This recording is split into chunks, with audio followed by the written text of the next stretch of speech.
Yes, ladies and gentlemen, and we are now joined by the senior online editor for Commentary Magazine, our friend Jonathan Tobin. Hello, Jonathan.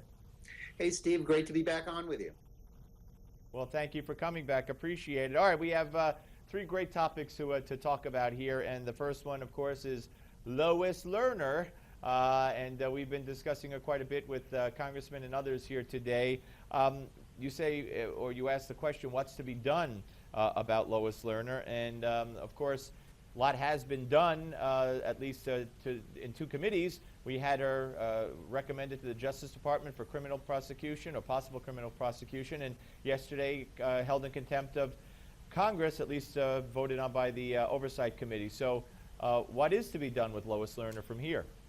It's a tough question, Steve, because, as you just alluded to, the House has asked the Justice Department to prosecute her for contempt and to look into it. But the chances of the Justice Department doing something about Lois Lerner are pretty slim.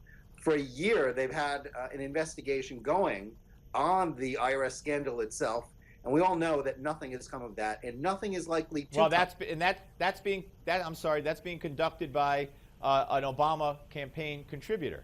Exactly. So there's no confidence in Eric Holder's Justice Department or anybody associated with this. It's just not going to happen.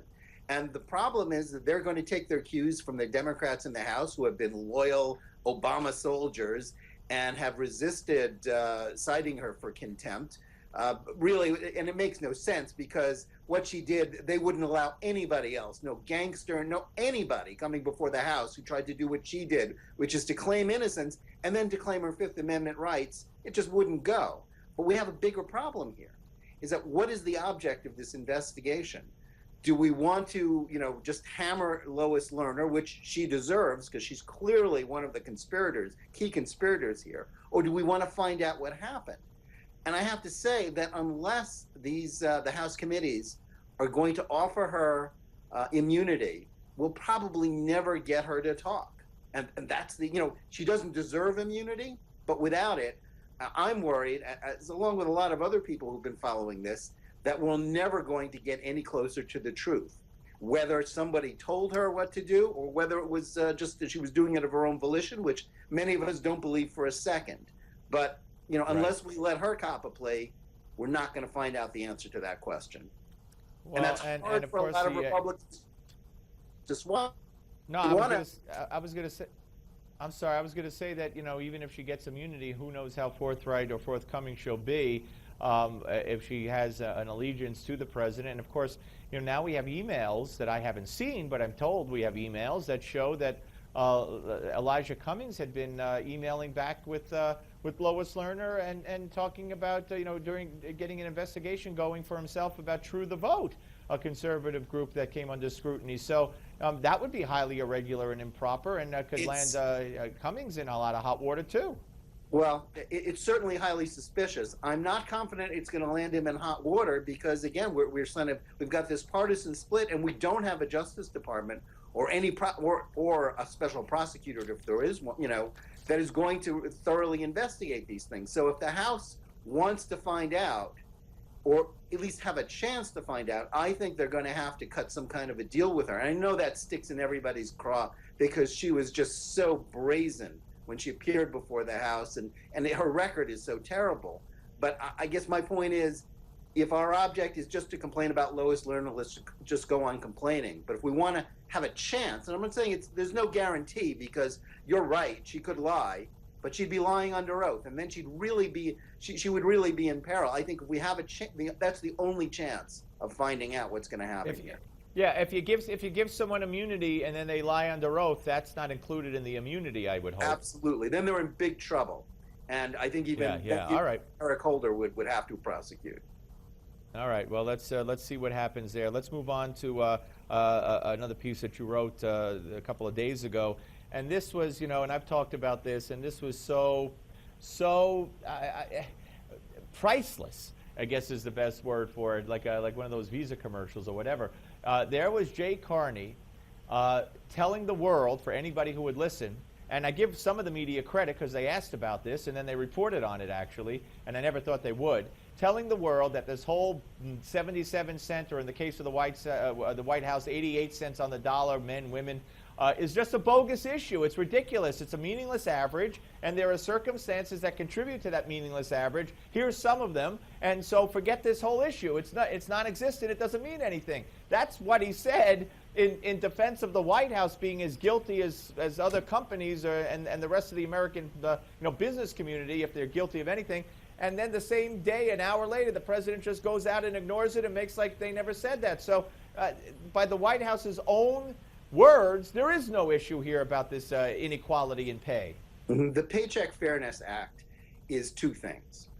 One, it's a bold thing to revive the quote-unquote war on women.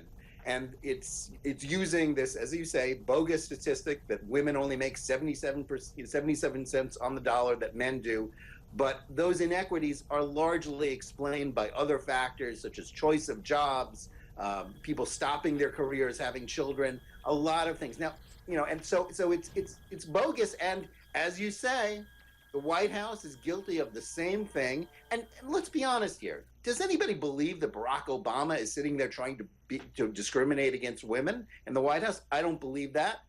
Nobody does. The point is that just shows how big a lie it is. And when I said there were two reasons for it, is that the Paycheck Fairness is also a big gift to the trial lawyers, because it doesn't really address inequality, because it's already against the law to have gender discrimination, right, pay a woman less than what a man is making for the same job. That's been against the law for a long time, and it should be against the law.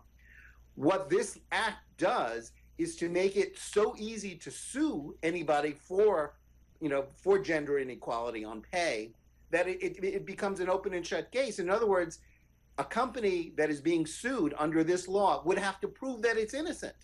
Would have to prove right. It's innocent. It goes completely against American jurisprudence. And what that means is that it's a big payoff for the trial lawyers, who, as we know, are the biggest contributors to the Democratic Party, other than a few stray billionaires like Soros. And it's a big payoff. So the Republicans were right to stop it.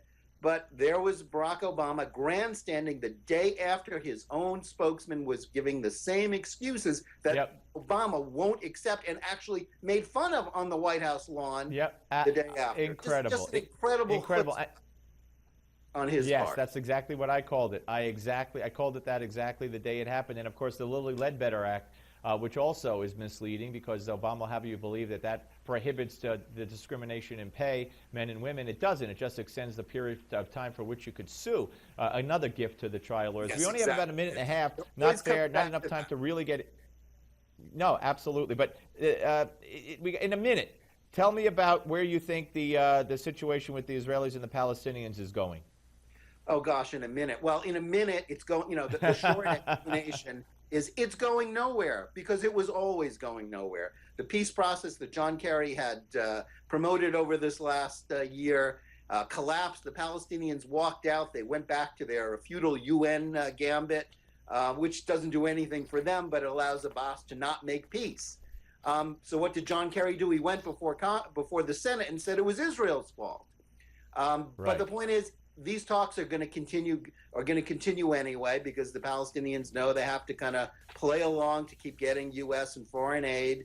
And the Israelis will have to play along. But the short answer is that Prime Minister Netanyahu is going into this. He's offered them peace, but he knows that nothing will come of it, because Abbas can't make peace or won't make peace. Right. And it doesn't matter. Absolutely.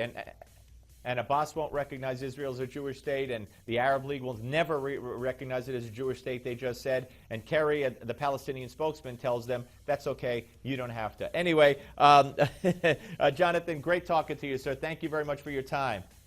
We're coming back, folks, with Gimme 5. Don't go away.